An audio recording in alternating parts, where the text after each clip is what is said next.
There's a lot of kind of discussion of what the political beliefs of Silicon Valley elites and founders are, but we actually have no hard data on what they actually believe when it comes to politics and policy. Some people say Silicon Valley is really libertarian. Other people say Silicon Valley, they're all just like loyal Democrats. Silicon Valley, they all just care about these social issues and they're very far left on social issues. However, although there's been a lot of thinking about, for example, people on Wall Street, how do they think about politics? What do they want?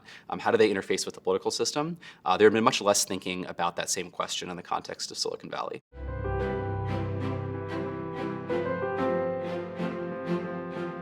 Technology elites are basically liberal on every dimension you could think of except regulation. And this is actually really interesting because there's no other group of people that we surveyed that have this constellation of political beliefs. And specifically, when you come to economic issues, they're not easily categorized as libertarians because they believe in the redistribution of income for things like healthcare and education and poverty reduction, but at the same time, they believe that government should not be regulating business. And some people have now called this new type of political animal the liberalitarian. So they're trying to find new words and terminologies. And so it's been kind of interesting to see how people have tried to introduce new categories to match the results we've been finding.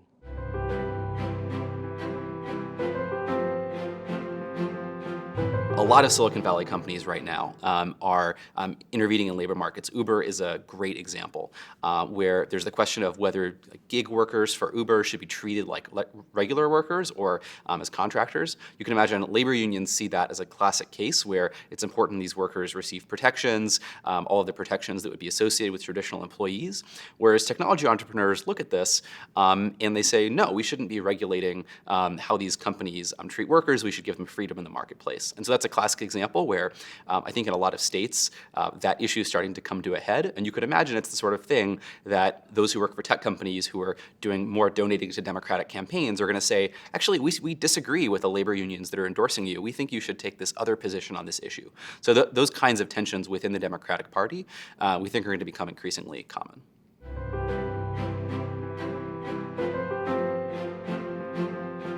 A lot of historical research has found that parties usually change when there's important groups within those parties that agree with them on most things, but disagree with them on a few things, and then they shape the party in that direction. So a classic example is that the AFL-CIO, the CIO portion of it before it merged, was very tolerant of racial progress. And at the time, the Democrats had a lot of virulent racist people as leaders in that party. And they sort of used labor, which they agreed with the Democratic Party on, and shifted the Democratic Party to being more of a pro-civil rights party.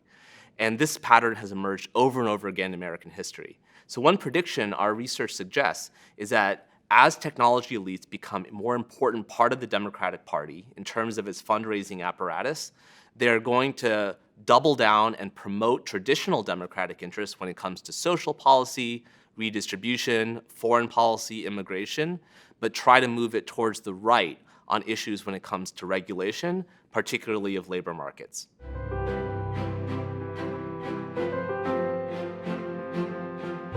I think a big question right now in politics is the gap between elites and masses.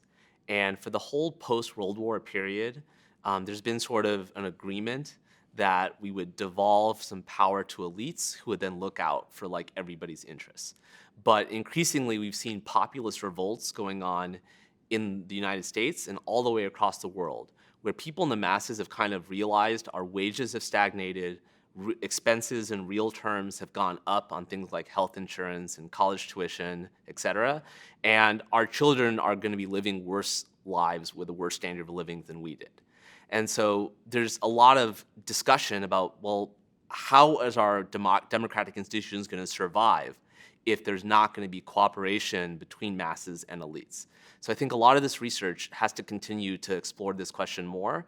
And I think Dave and I are just generally interested in kind of understanding who are the elites and what does that mean and what do they believe?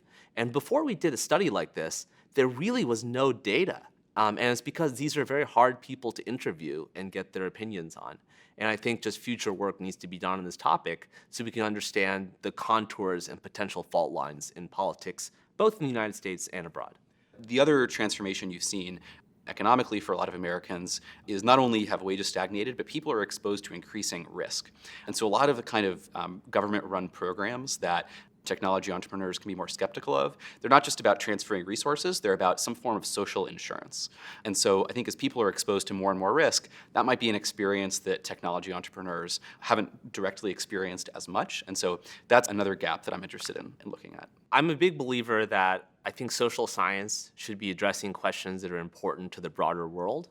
That if the world says these are the issues that are important to how human beings are going to have to grapple with their democracies, their societies, that's what academics should be studying.